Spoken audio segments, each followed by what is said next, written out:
ಕನ್ನಡ ನಾಡು ಇದು ಕನ್ನಡಿಗರ ನಾಡಿಮಿಡಿತ. ಕಳೆದ ವರ್ಷ ಏಪ್ರಿಲ್ ತಿಂಗಳಲ್ಲಿ ಬ್ರೂಸ್ಪೇಟೆ ಪೊಲೀಸ್ ಠಾಣೆ ವ್ಯಾಪ್ತಿಯಲ್ಲಿ ಒಂದು ವಂಚನೆ ಪ್ರಕರಣ ದಾಖಲಾಗಿತ್ತು. ಬಡ್ಸ್ ಆಕ್ಟ್ ಮತ್ತೆ BNS ಸೆಕ್ಷನ್ಸ್ ಅಡಿಯಲ್ಲಿ ಕ್ರೈಮ್ ನಂಬರ್ 51/25 ಪ್ರಕರಣವನ್ನ ದಾಖಲಿಸಲಾಗಿರ್ತದೆ. ಇದರಲ್ಲಿ ಸುಮಾರು ಜನ ಆರೋಪಿತರಿದ್ದಾರೆ. ಪ್ರಮುಖವಾಗಿ A1, A2, A3 ಏನಿದ್ರು ಅದರಲ್ಲಿ ಅವರು ಪ್ರಕರಣ ದಾಖಲಾಗುವ ಸಂದರ್ಭದಲ್ಲೇ ಅಬ್ಸ್ಕಾಂಡ್ ಆಗಿರ್ತಾರೆ. ಸೊ ಆನಂತರದಲ್ಲಿ ಸುಮಾರು 95 ಲಕ್ಷದಷ್ಟು ಹಣವನ್ನ ಕೆಲವೊಂದು ಬ್ಯಾಂಕ್ ಖಾತೆಗಳನ್ನೆಲ್ಲ ಸೀಸ್ ಮಾಡಿಕೊಂಡು ಜಪ್ತಿ ಈಗಾಗಲೇ ಮಾಡಿರ್ತಾರೆ. ಬಟ್ ಈ 3 ಆರೋಪಿತರಿಂದ ನಮಗೆ ಒಂದಷ್ಟು ವಂಚನೆ ಮಾಡಿರುವಂತ ಹಣವನ್ನ ಸೀಸ್ ಮಾಡ್ಲಿಕ್ಕಿರುತ್ತೆ. ಮತ್ತೆ ಅರೆಸ್ಟ್ ಮಾಡೋದ್ರ ಬಗ್ಗೆ ಕೂಡ ಸುಮಾರು ದಿನದಿಂದ ಪ್ರಯತ್ನಗಳು ನಡೀತಾ ಇದ್ದು, ಈ ಜನವರಿ 2026 ಅಲ್ಲಿ ನಾವು ಸ್ವಲ್ಪ ಇದನ್ನ ಫಾಲೋ ಅಪ್ ಮಾಡಿದಾಗ ಈ 3 ಜನ ಆರೋಪಿತರು ಆಂಧ್ರ ಪ್ರದೇಶದಲ್ಲಿ ಪ್ರಕಾಶಂ ಅಲ್ಲಿ ತಲೆಮರೆಸಿಕೊಂಡಿದ್ದಾರೆ ಅಂತ ಹೇಳ್ಬಿಟ್ಟು ಇನ್ಫಾರ್ಮೇಶನ್ ಇದ್ದ ಮೇರೆಗೆ ಬ್ರೂಸ್ಪೇಟೆ ಪೊಲೀಸ್ ಠಾಣಾ ಅಧಿಕಾರಿಗಳು ಮತ್ತೆ ಸಿಬ್ಬಂದಿಗಳು ಈ 3 ಜನರನ್ನ ಸೆಕ್ಯೂರ್ ಮಾಡಿಕೊಂಡು 26/1/2026 ನಾವು ಅರೆಸ್ಟ್ ಮಾಡಿ ಅವರಿಂದ ಸುಮಾರು 35 ಲಕ್ಷ ಸಾವಿರಷ್ಟು ನಗದು ಹಣ ಮತ್ತೆ 6 ಲಕ್ಷ ಬೆಲೆ ಬಾಳುವಂತಹ ಚಿನ್ನಾಭರಣವನ್ನ ಈಗಾಗಲೇ ಸೀಸ್ ಮಾಡಿ ನ್ಯಾಯಾಲಯಕ್ಕೆ ಒಪ್ಪಿಸಿದ್ದು, ಈ 3 ಜನ ಆರೋಪಿತರನ್ನು ಕೂಡ ಅರೆಸ್ಟ್ ಮಾಡಿ ನ್ಯಾಯಾಂಗ ಬಂಧನಕ್ಕೆ ಒಪ್ಪಿಸಲಾಗಿದೆ. ಇದರಲ್ಲಿ ಏನಂತಂದ್ರೆ ಈ ವಂಚನೆ ಪ್ರಕರಣಗಳು ನಮ್ಮಲ್ಲಿ ಬಳ್ಳಾರಿಯಲ್ಲಿ ನಾನು ಪರಿಶೀಲನೆ ಮಾಡಿದಂಗೆ ಇದು ಒಂದೇ ಅಂತಲ್ಲ, ಈ ತರದ್ದು ಬಡ್ಸ್ ಆಕ್ಟ್ ಅಲ್ಲಿ ಅನ್ರೆಗ್ಯುಲೇಟೆಡ್ ಡೆಪಾಸಿಟ್ ಸ್ಕೀಮ್ಸ್ ಅಲ್ಲಿ ಏನಿದೆ ತುಂಬಾ ಪ್ರಕರಣಗಳು ಇಂಥದ್ದು ಬೆಳಕಿಗೆ ಬರ್ತಾ ಇದೆ. ಜನ ಮೋಸ ಹೋಗ್ತಾ ಇದ್ದಾರೆ. ಸೊ ತಮ್ಮ ಮುಖಾಂತರ ನಾನು ಜನರಿಗೆ ಅಪೀಲ್ ಮಾಡುವಂಥದ್ದು ಏನಂತಂದ್ರೆ, ಈ ಕೆಲವು ರಿಜಿಸ್ಟರ್ಡ್ ಬಾಡೀಸ್ ಏನಿರುತ್ತೆ ಅಂದ್ರೆ ಸೆಬಿ ಇರ್ಬೋದು, RBI ಅಲ್ಲಿ ನಮ್ಗೆ ಗೈಡ್ಲೈನ್ಸ್ ಇದೆ.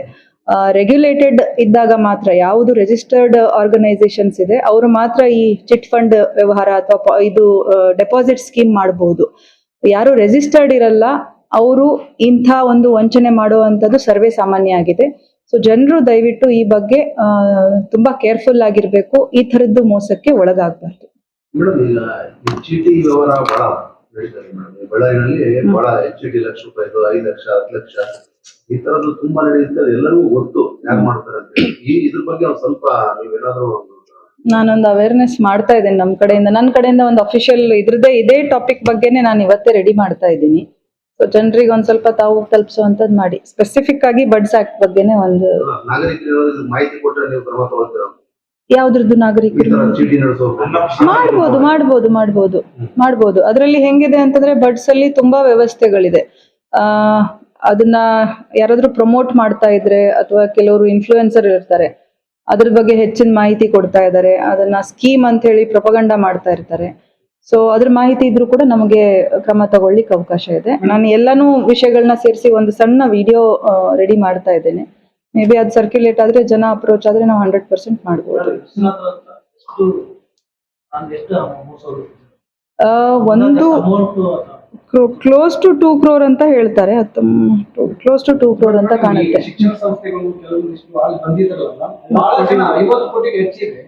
ದೊಡ್ಡ ವ್ಯಕ್ತಿಗಳೇ ಅದನ್ನ ಹಾಕಿದಾರೆ, ಕೊಟ್ಟಿದ್ದಾರೆ, ಆದ್ರೆ ಮುಂದೆ ಬರ್ತಾ ಇಲ್ಲ. ಅದೊಂದಿದೆ. ಆಮೇಲೆ ಇದು ಒಂದು ವರ್ಷ ಯಾಕೆ ಬೇಕಾಯ್ತು ಮೇಡಮ್? ಪ್ರೈವೇಟ್ ಅಲ್ಲೂ ಕೂಡ ಸೆಟಲ್ಮೆಂಟ್ ಮಾಡೋದು, ಕೆಲವರು ಎಲ್ಲ ಹಣಗಳನ್ನ ಹಂಚಿದ್ದಾರೆ. ಅದಾದ ನಂತರ ಈಗ ಮತ್ತೆ ಪೊಲೀಸರು ಈಗ ಅವರಿಂದ ಮತ್ತೆ ರಿಕವರ್ ಮಾಡಿದ್ದಾರೆ. ಈಗ ಇದನ್ನ ನಾನು ಅಫಿಷಿಯಲಿ ಹೇಳೋದಕ್ಕೆ ಬರಲ್ಲ. ಬಟ್ ಮೇ ಬಿ ಕೆಲವೆಲ್ಲ ಹಣ ಅವನು ವಾಪಸ್ ಕೆಲವರೆಲ್ಲ ತಗೊಂಡು ಹೋಗಿದ್ದಾರೆ ಅಂತ ಇನ್ಫಾರ್ಮೇಶನ್, ರಿಟರ್ನ್ ತಗೊಳ್ಳೋರು ತಗೊಂಡ್ ಬಿಟ್ಟಿದ್ದಾರೆ ಅಂತ ಹೇಳಿ. ಇನ್ನು ಉಳಿದಂತೆ ಯಾಕೆ 1 ವರ್ಷ ಆಗಿಲ್ಲ ಅಂದ್ರೆ ನನ್ನ ಹತ್ರ ಆನ್ಸರ್ ಇಲ್ಲ ಇದ್ರ ಬಗ್ಗೆ.